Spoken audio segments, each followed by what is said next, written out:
হঠাৎ করে কে যেন আওয়াজ দিল ঘরের দরওয়াজায়, আল্লাহ কারীম, আমি ভিক্ষুক, আমারে কিছু ভিক্ষা দাও। স্বামী বেচারা ডাক দিয়া কয়, এখন মেজাজটা কেমন লাগে? ও স্ত্রী, কি করা যায়? কয়, কিছু ভিক্ষা দিয়া দাও। কয়, দিব না। কেন দিবা না?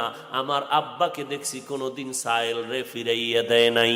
আল্লাহর আইন হলো, ও বান্দা, ওয়া আম্মাস সাইলা ফালা তানহার, সুয়ালকারী ভিক্ষুকের কখনো ধমক দিবি না, খবরদার। পারো না, ক্ষমা চাইয়া বিদায় দাও, ধমক দিবা না। কারণ মাজলুমের চোখের পানির বরদোয়া জাগায় কবুল হয়ে যায়। নাফরমান বান্দা স্ত্রীর কথা কানে না দিয়া স্ত্রীকে বলে, তোমার এত দরদ কেন? তুমি দিয়া দাও, আমি দিব না। স্ত্রী বলে, না, খালি হাতে ফিরাইয়া দিও না, তুমি তো তারে কোটি টাকা দিবা না, সামান্য দিবা, দিয়া দাও। স্ত্রীর কথা স্বামী না শুনিয়া মেজাজটা কেমন যেন গরম হয়ে গেল। গরম মেজাজ নিয়া দরজার কিনারায় দাঁড়াইয়া ভিক্ষুকের ইচ্ছা রকম গালাগালি করল, রে বেহায়া বেয়াদব, যে কোনো সময় এসে দরজায় দাঁড়াও, লজ্জা করে না? বের হয়ে যায় এখান থেকে, না হয় ঘাড় ধাক্কা দিয়া বের করে দিব। এইভাবে ধমকাইয়া যখন বিদায় দিল, ভিক্ষুকটা চলতেছে বাড়ির দিকে, আর চোখের পানি বেয়ে বেয়ে পড়ে গাল ভিজে যাচ্ছে। আর আসমানে তাকাইয়া ডাক দিয়া বলে, মালিক, আমি গরিব মানুষ, তুমি আমারে বানাইছো, আমারে ভিক্ষা দিতে পারবে না? বললেই তো হয়ে যাইতো, আমারে কেন গালাগালি করলো? তোমার কাছে বিচার চাই, এই জমিনে আমগো গরিবের বিচার কেউ করবে না, তুমি আসমান থেকে বিচার করো। আল্লাহ কয়, অন্যায় করলে ছাড় দিব, কিন্তু সীমা লঙ্ঘন করলে আর ছাড় নাই। জমিনের মধ্যে আমি জায়গায় বিচার শুরু করব। মদিনার নবী বলেন, দুইটা গুনাহ এমন আছে, যেই দুইটা গুনাহ করলে শাস্তি দুনিয়াতেই শুরু, মরার পরে নয়। একটা গুনাহ হলো জুলুম, দ্বিতীয় গুনাহ হলো মা বাবার সাথে বেয়াদবি। মা বাবার সাথে যদি বেয়াদবি করো, শাস্তি হবে দুনিয়ায়। আর যদি কারো উপরে জুলুম করো, নিজের উপরে জুলুম, আল্লাহর উপরে জুলুম। আল্লাহর উপরে জুলুম মানি, বলে শিরিকের গুনাহ করা, আল্লাহর সাথে জুলুম করা, অন্যান্য মাখলুকতের সাথে জুলুম করা। যদি জুলুম করো রে বান্দা, তোমার নাম হবে জালেম। যার উপরে জুলুম করবা তিনি হবেন মাজলুম। মাজলুম যখন চোখের পানি ছেড়ে বরদোয়া করবে, সাথে সাথে আরশে আজিমের মধ্যে পৌঁছে যায়, মাঝখানে কোনো পর্দা থাকে না। ভিক্ষুকের চোখের পানি আরশে আজিমের মধ্যে গিয়া ধাক্কা লাগায় দিল। এই ধাক্কায় আল্লাহর আযাব নেমে আসলো এই বেঈমানের উপরে। এত সুন্দর স্ত্রীর পরামর্শ না মানিয়া এই বান্দা স্ত্রীর সাথেও খারাপ ব্যবহার। স্ত্রী কয়, তুমি ভিক্ষুকটারে এমনে ফিরায় দাও, গালাগালি করলা কেন? এবার স্ত্রীকে অকথ্য ভাষায় গালি দিয়ে কয়, তাড়াতাড়ি গাট্টি ডাল, তোর বাবার বাবি তুই চলে যা, এই জমিনে মাইয়ার অভাব নাই, তোর মতো বউ আমার দরকার নাই, তোরে আমি তালাকের সিগন্যাল দিয়ে দিলাম, বাড়ি চলে যা। আরে মাইয়ার অভাব নাই, ডানা কাটা ভরির অভাব নাই, জাতের মাইয়ার বহু অভাব। জাতের মাইয়া অভাব আর অভাব। আল্লাহর বান্দিকে যখন তালাকের সিগন্যাল দিয়ে দিল, আল্লাহর বান্দি চোখের পানি ছেড়ে কান্না করে আর বলে, হে মালিক, এই কি আমার জীবনের পাওনা? আমিও আজ মাজলুম হয়ে গেলাম। স্বামীর সাথে তো বেয়াদবি করি নাই, তুমি কুদরতের ফয়সালা দাও, কোথায় যাব রে মালিক? মাইয়া যতই জাতের মাইয়া যারা, ওরা চায় জীবনে মইরা যাব, তারপরও বিয়া হবে, জীবনে একটা কলঙ্কের দাগ আমার কপালে নিব না। জাতের মাইয়া যারা, আর যেটি অজাত, এটির কোনো হিসাব নাই। আল্লাহর বান্দি ভালো বাবার কন্যা সন্তান, চোখের পানি সেরিয়া কান্না করি, এরপরে শেষ সময় বিদায় নামতেই হবে, থাকতেই দিবে না। আল্লাহর বান্দি বিদায় নিয়ে বাবার বাড়ি চলে গেল, কান্না কণ্ঠ নিয়ে, আব্বা জান, আমার কপাল বুঝি খারাপ হয়ে গেল। আল্লাহ কয়, তোর উপর পরীক্ষা, ধৈর্য ধারণ কর। আল্লাহর বান্দা মেয়েটাকে ডাক দিয়ে কয়, ধৈর্য ধারণ করো। আল্লাহর বান্দি ঘরের মধ্যে আছে, এখন বাবার ঘরে থাকে, আল্লাহর কাছে নামাজের মুসাল্লায় বৈশা কান্না করে, কোরআনের তেলাওয়াত করে, আর আল্লাহর কাছে বলে, আল্লাহ তুমি দয়া করে আমাকে মাফ করে দাও। আর একজন জীবনে যদি স্বামী থাকে, তুমি নেককার স্বামীর ব্যবস্থা করে দিও আল্লাহ। এক বছর পরে অন্যত্র বিয়া হয়ে গেল।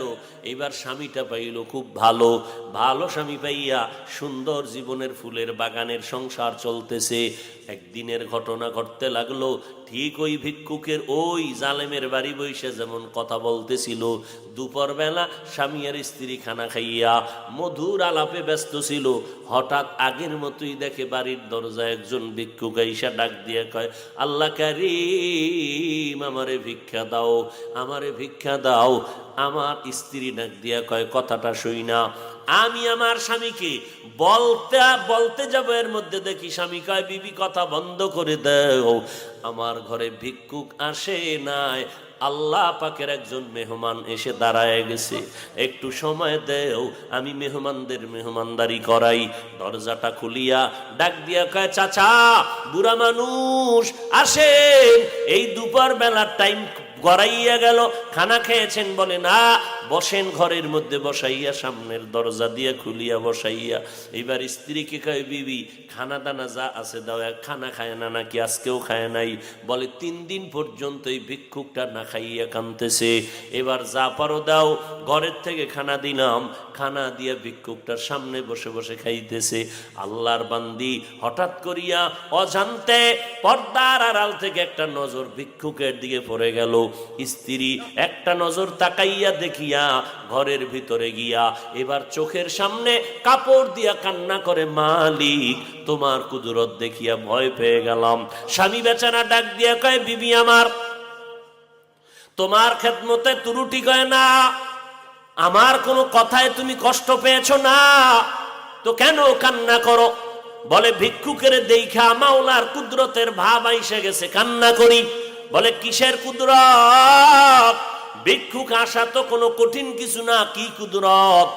বলে, ওই ভিক্ষুকটার চেহারায় সামান্য একটু নজর পড়া মাত্র আমার যেন মনে হইল আমার আগের স্বামীর চেহারার মতো দেখা যায়, আমার আগের স্বামীর চেহারার মতো দেখা যায়। বলে, বিবি তাই নাকি? বলে, হ্যাঁ। এবার স্বামী বেচারা ভালো করে তাকাইলো, তাকাইয়া ঘরের মধ্যে গিয়া কয়, হ্যাঁ মাওলা পাকের কুদরত। এরে বিবি, এই স্বামীর ঘরে তুমি ছিলা? বলে, ছিলাম। বলে, কতদিন? বলে, দীর্ঘ বছর। থাকার পর তোমার বাড়িতে কোনো দুর্ঘটনা হয়েছিল নি? কয়, হ্যাঁ হয়েছিল। কি? কয়, ওই স্বামীর বাড়ি থাকতে একজন ভিক্ষুক গিয়া আমার দরজায় দাঁড়াইয়া আল্লাহ কারিম বলে যখন ডাক দিয়েছিল, আমার স্বামী ওই ভিক্ষুকটারে পারে না, ঘাড় ধাক্কা দিয়া বের করে দিবে, গালাগালি করেছে।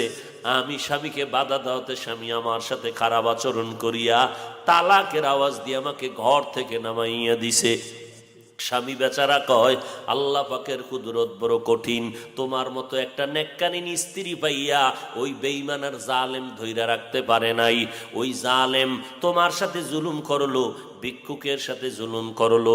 মাওলার কুদরতের কারিশমা কত বড় কঠিন। ওই দিন যে ভিক্ষুকের সাথে খারাপ আচরণ করেছিল, তোমার মতো একটা ভালো স্ত্রী পাইয়া তোমার সাথেও জুলুমা করেছে, শুকর আদায় করে নাই। আমার আল্লাহ কুদরতের দরজা দিয়া ওই ভিক্ষুকের চোখের পানি কবুল করে নিয়েছে।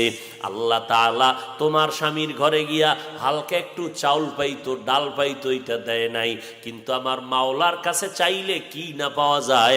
ওই ভিক্ষুক যখন কান্না করেছিল, আল্লাহ তুমি মেহেরবানি করে বিচার করো। আল্লাহ ফয়সালা করলো, আমি আল্লাহ তোরে চাউল দিব না, ডাল দিব না, কি দিব দেখ।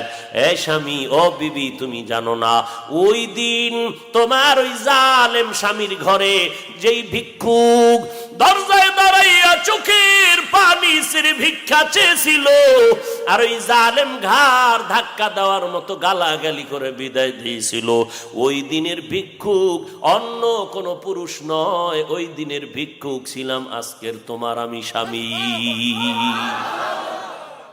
আমি ছিলাম সেই দিনের ভিক্ষুক। আমি মালিকের কাছে এত কান্না কানছি, ও দয়ার মালিক আমারে সামান্য চাল দিবে, দিতে পারলো না। আল্লাহ কয়, তোরে চাল দিব না, আমি আল্লাহ তোর কান্নার কারণে চালের মালিক শুদ্ধা তোরে হাদিয়া দিয়ে দিব। আজকে আমারে চাল দেয় নাই, ওই ঘরের মালিক, ওই ঘরের রত্ন তোমার মতো নেককারিনী বিবি আল্লাহ আমাকে হাদিয়া দান করেছে।